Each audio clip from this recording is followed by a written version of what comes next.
Hey everyone, and welcome to this Explainer. I'm honestly so thrilled you're joining me today because we are going to crack open one of the most fascinating mysteries out there. I mean, think about it. How do historians and geographers actually know what happened in the past and, where it all mattered? Thousands of years have gone by. The people are long gone. The ancient cities are often completely buried or just in ruins. So how do we piece the whole shebang together? Well, that is our essential question for today, and I promise you, the answer is going to completely change the way you look at social studies. So if you're a 7th grader just stepping into this wild world of ancient history, I want you to think of yourself right now as a historian in training. And here's a little secret for you. A historian is not some walking, talking human encyclopedia. Nope. A historian is actually a detective investigating the ultimate cold case. When you're trying to uncover the past, you're basically arriving at the scene of history way after the event has actually happened. You don't have eyewitnesses you can just, text and ask what went down.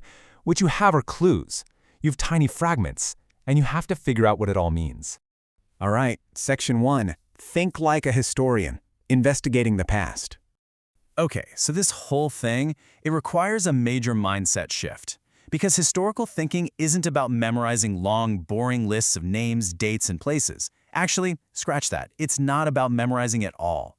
It's an active, hands-on investigation using maps, timelines, and source analysis. And to do that investigation, we use something called historical inquiry.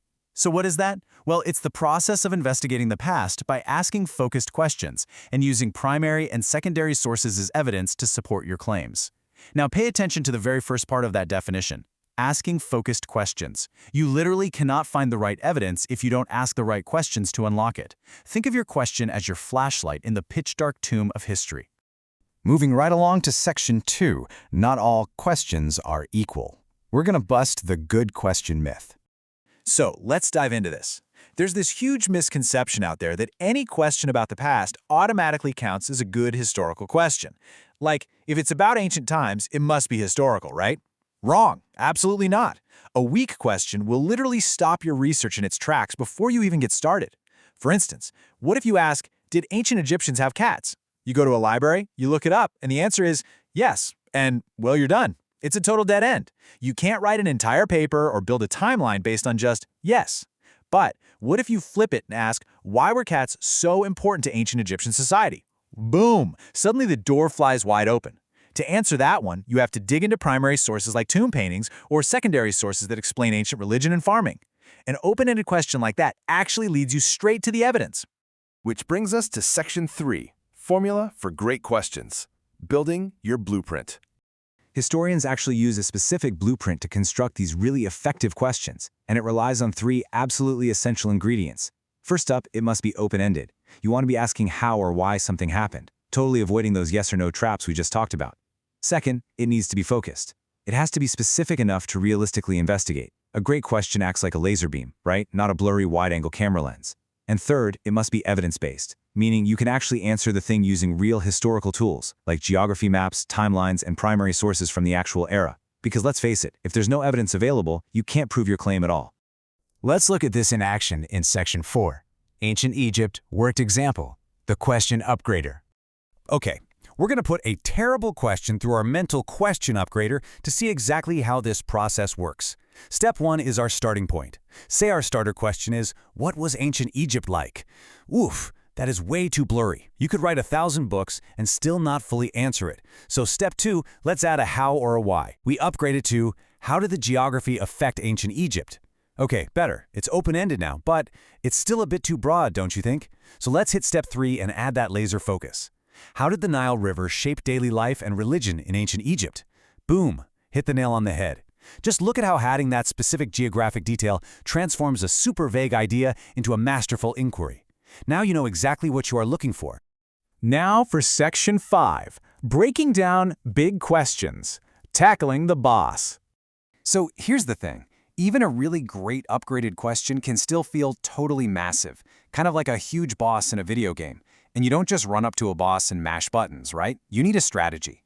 You defeat a massive inquiry question by breaking it down into a literal roadmap of smaller sub-questions. To tackle our big boss question about the Nile, we break it apart. For example, you might ask, what crops grew near the Nile? And to answer that, the evidence you'd need would be agricultural records and primary sources. Next up, Where were important temples located? For that one, you'd turn to historical maps and secondary sources. Finally, how did the annual floods actually affect planting? You'd pull out your timelines and climate data to figure that out. Matching these smaller sub-questions to specific types of evidence gives you a roadmap and makes your massive investigation completely doable. All right, Section 6, Frame Your Own Inquiry. Your turn as the detective.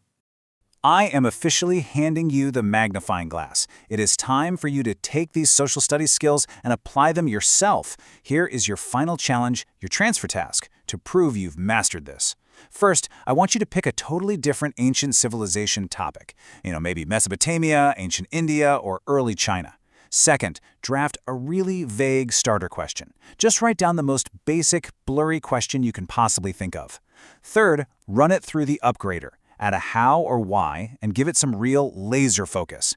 Finally, do the all-important evidence check. Can your new question actually be answered using historical sources like maps, artifacts, or timelines? If the answer is yes, you've struck gold.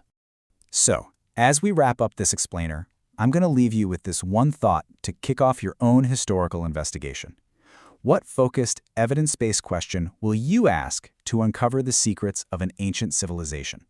The past is out there, literally waiting to be discovered, but it only speaks to those who know how to ask the right questions. Good luck out there, detectives.